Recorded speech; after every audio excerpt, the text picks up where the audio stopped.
I was talking to an engineer about the difference in materials used for pavement, asphalt, and concrete, the advantages and the disadvantages, cost and time. But in none of that conversation was to focus on God's blessed earth. You ever gone on a trail in the mountains in the wilderness? Neither concrete nor asphalt. Packed earth. Just the earth packed down with dirt, soil, and rock. And in some cases, twigs and wood. It was a great conversation because the engineer is one of the best top engineers. I love talking to people that know what they're talking about, and he knows what he's talking about.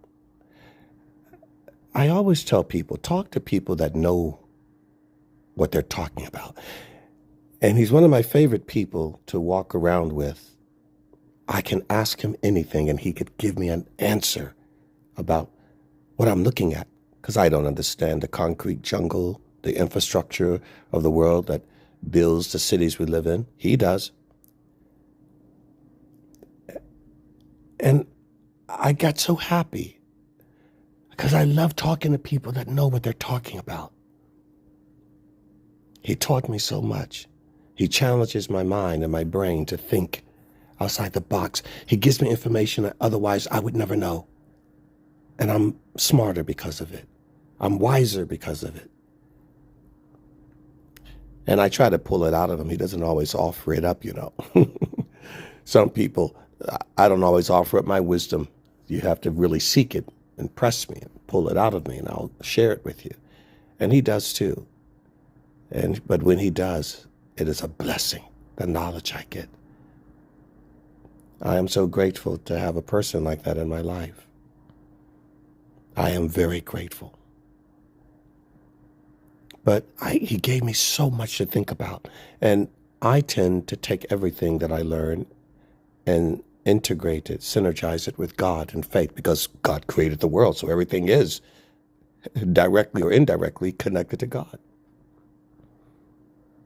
And I wonder in our lives, do we do that? We avoid the packed dirt, rocks, and earth, and we choose it over Nimrod's asphalt and concrete, composites and mix. Things that look like but are not. Flooring companies do it all the time. Looks like brick, it's not brick. Looks like wood, it's not wood. Looks like rock, it's not rock. Looks like marble, it's not marble. Looks like granite, it's not granite. We mix and blend and chemically process because we don't like the real thing. We don't want real friends. We want something that sounds like a friend, but not a real friend. Something that looks like a woman, it's not. Muscles on a man, tattoos, but it's not a man. Crosses around necks, they're not followers of the Lord. Kippahs on the head, they don't follow the Torah.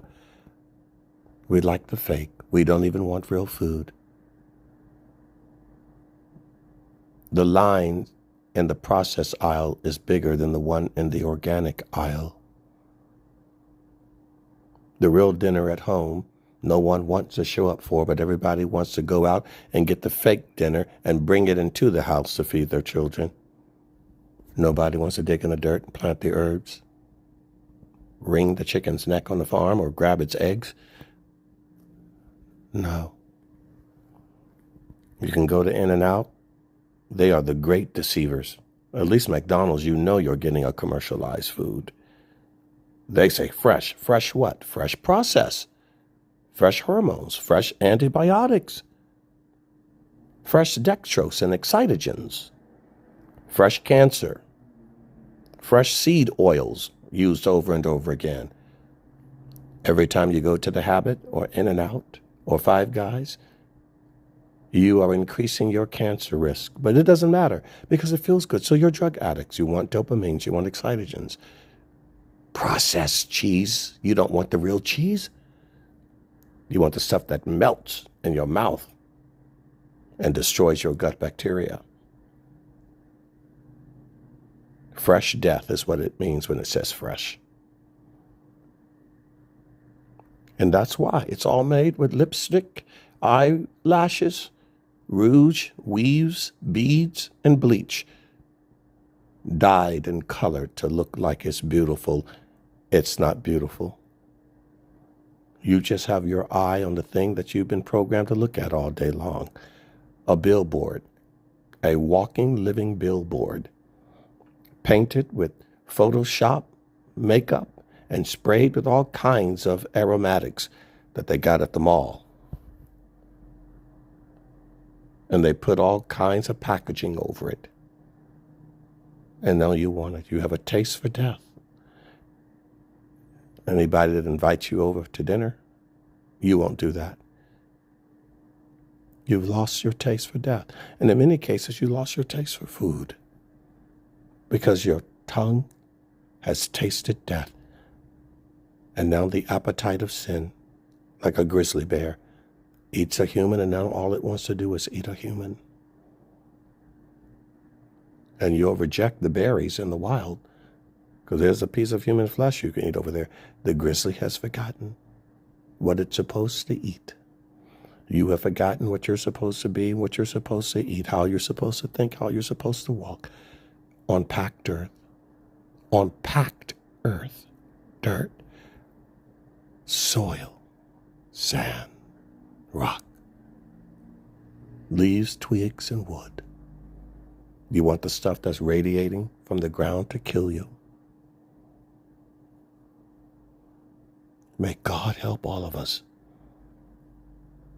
and especially you who don't see what I'm saying, to desire real friendship. The real words of God will put the fear of God in you. The meaning of belief is belief with trembling fear. But you've been given the wrong belief, so you have no fear of God. So people like me and Guy are rejected.